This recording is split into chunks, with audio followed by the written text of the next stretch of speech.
Taylor, welcome.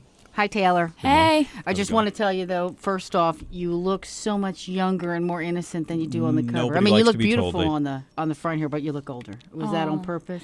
No, it wasn't on purpose. It was just a picture that we took, and I guess today I just rolled out of bed and kind of You look more innocent. This one, the one on the back, you look just like that. Yeah. Awesome. Yeah. So your career's getting off to one heck of a start. I mean, starting off, the kind of support you're getting from Big Machine and people like that, but you've had support going way back with your musical family, and they support everything you're doing. Obviously, they moved to near Nashville Yes. to jumpstart your She's career. from Reading, Pennsylvania. Or as they call it on the West Coast, My Reading. neck of the woods. That's right. Thank you very much. So how long have you been in Nashville, and how did whose idea was it to move from PA over to Nashville? It was my idea to move, And they said you yes? were how old at the time? I was 13 at the time, and I would have told my daughter, "What? We'll stay right here, thank you." well, I started wanting to be a country music singer when I was 10, and that was when I started dragging my parents to karaoke festivals and just places where I could sing every single weekend. Who made you want to be a country singer? It was Leanne Rimes. Okay. That She that was first young. album. Mm-hmm. I was young, she was young, and I fell in love with country music. And, from then on, I was just trying and working every single weekend. Instead of having sleepovers, that's what I was doing. So Did anyone tell you you're out of your mind? It's too tough of a business to try to get into, or really?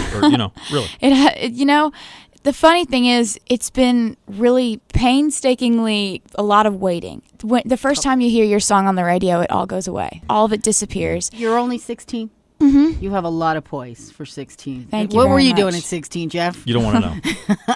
Luckily, this isn't an interview with me. Well, So you were shopping your demo around by the time I you were 11. was. Where'd you put that together at?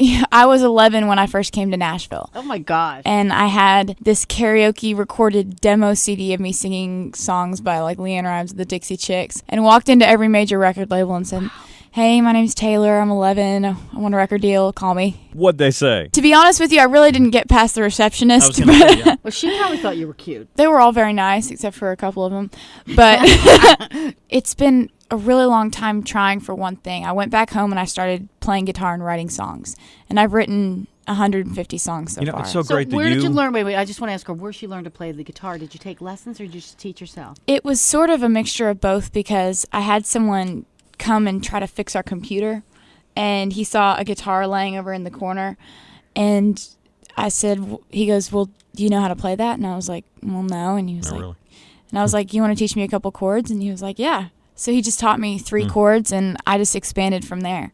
To be an artist, and if you become very successful, which I have no doubt you will, to be writing or co-writing your own songs is so much better than just singing somebody else's, both for the paycheck and for the satisfaction of it all. So when did you start writing? I mean, just doodling in class? Or what? What drove me to start writing was the acceptance I wasn't getting at school. And Really? kind of, I find that hard to believe looking at you. well, you go through a lot of different phases in your life, and I was an oddball in middle school, and I was kind of taller than everyone else, and Really? I was this person who wanted to sing country music, and You stood out. that wasn't a very popular thing for 5th graders and 6th Yeah. graders and 7th graders Right. in Wyomissing, Pennsylvania, the little suburb that I lived in.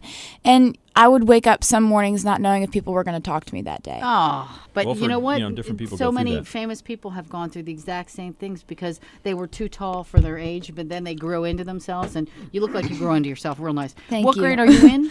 I would be in 11th grade this year. I think I'm going to be tutoring. Like, I've gone to public school up until this point. I had a 4.0 last year. And Well, that's Writing what I wanted to songs at ask you, because 16. you've talked about the tunnel vision and the focus you have to achieve your goals, but you've got double tunnel vision, because how could you be doing the music thing and get such good grades, have it all going on? I think it all comes down to the way I was raised. I'm just like my mom in that I'm really uptight about everything being right. Got to get And I cannot sleep at night if there's something I haven't done, or there's something that's, Wow. in the process of being done. You're I've never got to satisfied. finish everything. I'm Yeah. never satisfied. I'm a total perfectionist. And when I'm on the Good. road, instead of sleeping for 5 hours, sleep for 4 hours, study for 1. Any brothers and sisters? I have a younger brother. He's 14. What's he and into? He's a golfer. You'd think he would have complained once about Yeah. the things that my parents have to do and the places they have to go with me. And he didn't.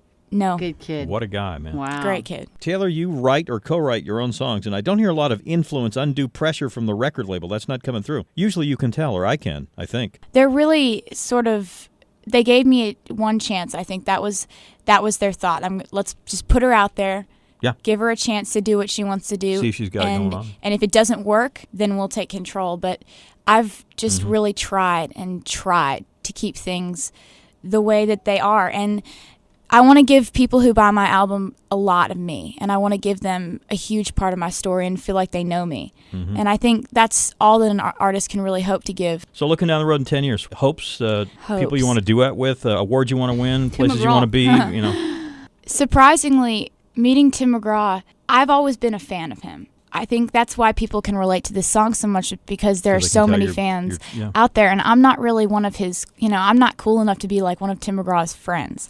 I'm just like everybody out there who's been touched by a Tim McGraw song. Mm-hmm. Right. So, meeting Tim McGraw will be amazing. And I'll probably just, have a heart attack, especially if Faith's there, because I love me some Faith Hill. Hopefully he'll have written a little song and have some lyrics. Taylor Swift. I just want to make everyone around me who's helped me out so much happy and make them proud of what they've done, because I can never get an award that would make me as happy as getting to do this every day. Okay, I don't think we can top that, Taylor. Well, it all comes natural to you, and I don't see anything but success in your future, so more power to you. Thank you very much. And please stay as sweet as you are. Yeah, please. Thank you. Yeah, don't let him get you down, when you're accepting that Entertainer of the Year award. Yeah, or when it comes to meeting that person who might make you second guess your values or why you're doing the things you do, stay true to yourself. That was beautiful. Thank you very much. Taylor Swift, ladies and gents.